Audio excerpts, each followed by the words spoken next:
Niluklok sila ng taong bayan, tapos what makes them so special?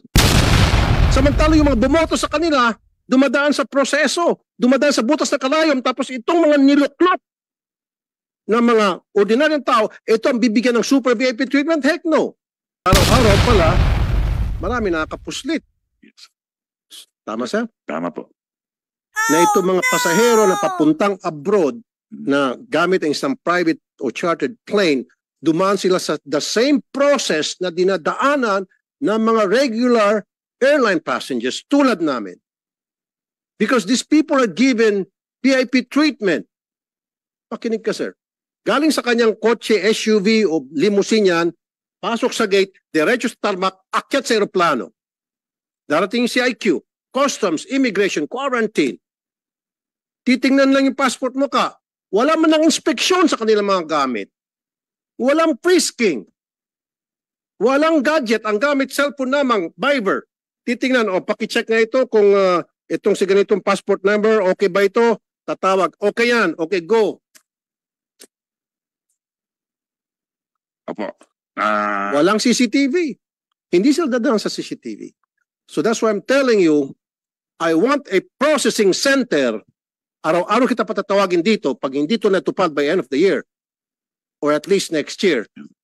That processing center, dadaan din sa butas ng karayom lahat ng mga pasahero na lalabas ng ating bansa, especially out of the country, using private or chartered airplane. Maliban na lang of course sa mga dignitaries, ibang usapan yan. Pero kung mga taong lalabas ng bansa natin using chartered planes, gusto ko dumaan sila sa butas ng karayom. Kasi dyan nakakatakas po yung mga fugitives. How do we know if Grace Go nakatakas na? I think I've heard nakatakas siya using that system na ginamit ko. So, ito po ang mangyayari. Grace Go and all, Alice Go. And all other blacklisted personalities. Mamaya explain ko sa inyo paano nakatakas. Yeah. O so bakit? Kailan po tayo magkakaroon ng ng processing center? Ito po ang pinaplano na po namin. Come September 14 po, ay turn over na po namin yung GenAV sa bagong concessionaire po natin. At sino po yun? At ito po yung NNIC, yung New Area Infra Corporation, which is composed of San Miguel and Incheon Airport. Nabanggit na po namin doon sa security group nila itong pong issue na ito. Okay. At gagawa po sila ng paraan at pinag-uusapan na sa lokoyan po namin yung paano namin i-restrictuhan po yung mga entrances sa GenAV area. So habang pinaplano ninyo paano makaset up ng processing center, pinag-usapan niyo paano istiktuhan. Sige nga po, pakibanggit sa akin paano niyo po istiktuhan for the meantime. Ibabanggit ko na po sa Miguel o sa NNIC yung po mismo, even while we speak siguro, mamaya may nakaredy ng private plane dyan, papunta ng Hong Kong, papuntang Japan, papuntang China, Indonesia, etc. So pansamantala, ano po yung in place nyo na istiktuhan? Sabi nyo nga po. Mula po nung nag-usap po tayo, nag-deploy po kami ng mga security guards. Talaga maigpit na po. At chinecheck na po yung mga passes na pumapasok. So, security guards. Yun po. Okay, ano po yung checking ginagawa po ng security guard? Yung security guard po yan is composed of the Airport Police Department. Okay. And that is backed up by the Philippine National Police. Okay, ano pong klaseng pag-stick itong ginagawa ng mga security guards? Tinitingnan po lahat yung mga identification po, yung mga pumapasok po sa General Aviation Area. Okay. That's one. Yung kanilang mga gamit, chinecheck ba? Binubusisi ba? Kinakapkapan ba sila? Sa masamang palad po ay hindi pa po namin umaabot exactly, sa kasamang palad hindi. So, ibig sabihin, pwede siyang magdala ng droga, bomba, at kung ano pang mga kontrabando, kaya niyang ipuslit. Ginto, pera. Opo. Yes, sir. So, guys, we will have to discuss this very, very thoroughly. Very, very thoroughly. Yes, sir. How thoroughly would it be, sir? Well, definitely po, when we turn over the aviation. Keep saying we turn over. Parang gusto mo na agad ipasa yung responsibilidad na ito na kung saan na kayo nagkulang. I want it now. Yes, sir. So, ang gagawin po so namin. Tell me something na gusto ko effective immediately as in now o yesterday pa dapat na meron na talagang pag-istikto to make sure na itong mga pasahero sa mga chartered airlines o chartered planes ay nakakapkapan, na inspeksyon yung kanilang mga gamit para hindi sila makapagpuslit ng kontrabando. Opo. Sa ngayon po, ang mga pumapasok po ngayon ay karamihan po kung hindi po sana isasama ng loob.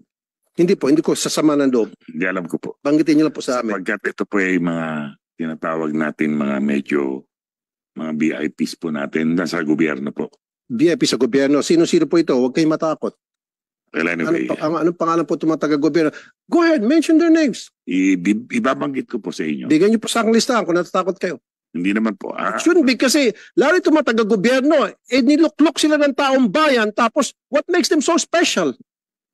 Samantala yung mga bumoto sa kanila, dumadaan sa proseso, dumadaan sa butas na kalayom, tapos itong mga niluklok na mga ordinaryong tao, ito ang bibigyan ng super VIP treatment? Heck no. It shouldn't be that way.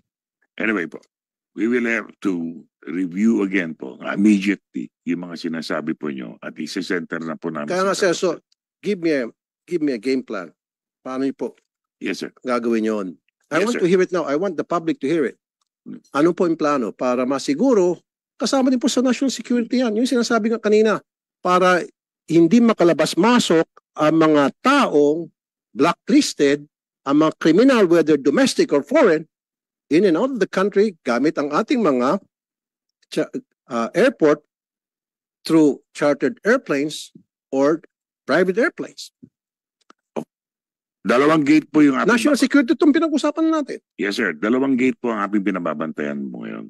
Yung tinatawag natin yung Delta Gate at saka tinatawag natin yung kabilang gate po sa may bandang southern part po ng gate.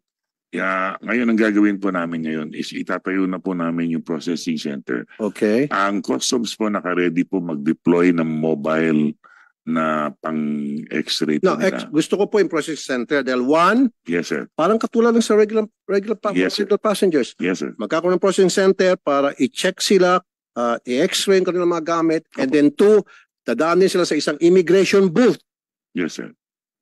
di ba? Opo. Para ma-check yung kanilang records, yung kanilang passport, mga dokumento, biometrics and all, and with CCTV camera. Ganun ang gusto ko po mangyari. Opo. Diba? Opo. And then customs, x-ray yung kanilang mga gamit para matingnan kung ano laman ng mga kanilang gamit. Malay natin, pinupuslit na pala dyan. Droga, baril, granada. Magdi-deploy po ang mobile x-rays po ang customs. That's one. And when that's going to happen, sir? Well, we can tell them anytime po. Naka-ready naman. No, po not sila. anytime today, sana kung pwede. We'll have to coordinate. Kasi araw-araw pala, marami nakakapuslit. Yes. Tama, sir? Tama po. Yan kasi, sir, matagal ko na sinabi, last year pa, walang kumikilos. Now, I'm telling you, under my watch, bilang chairman ng Senate Committee on Public Services, araw-araw kitang patatawagin dito. Maniwala ka sa hindi. Kahit na Biyernes, hanggang Biyernes patatawag kita rito, sir. Okay.